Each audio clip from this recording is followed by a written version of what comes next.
আমরা করতে চলেছি ল্যাম্বরগিনি রেস, আর যে জিতবে সে পেয়ে যাবে একটা ল্যাম্বরগিনি। এদের একটা চ্যালেঞ্জে ড্রাইভ করতে হবে, আর সেটা পুরো করার পরে এরা পাবে একটা এনভেলপ যাতে লেখা থাকবে পরের চ্যালেঞ্জ কোথায়। নিজেদের গাড়ি স্টার্ট করো, দারুণ আওয়াজ আসতে চলেছে।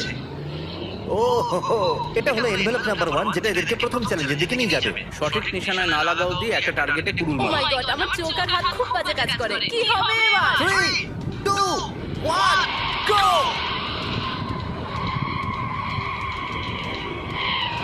ও কি দারুণ আওয়াজ! এই আমরা বেরিয়ে পড়েছি। ও মাই গড! যদি ওরা একবারও স্পিড লিমিট ক্রস করে তাহলে ওরা ডিসকোয়ালিফাই হয়ে যাবে, তাই গাড়ি সাবধানে চালাবে। আমার হাত বাঁধা রয়েছে, ল্যামোনিও আসতে চালাতে হচ্ছে। সত্যি আজ আমার খুব আনন্দ হচ্ছে। এই ভিডিওর সব থেকে হার্ড পার্ট হলো গাড়ির গতি না বাড়ানো, কারণ আমি একটা সুপার কারে আছি। চ্যান্ডলার 35 থেকে 40 এর স্পিডে গাড়ি চালাচ্ছে। সেফটি আগে। এ হয়তো ভাবছে কি। ক্রিসকে হাই বলে আসি। হে ক্রিস।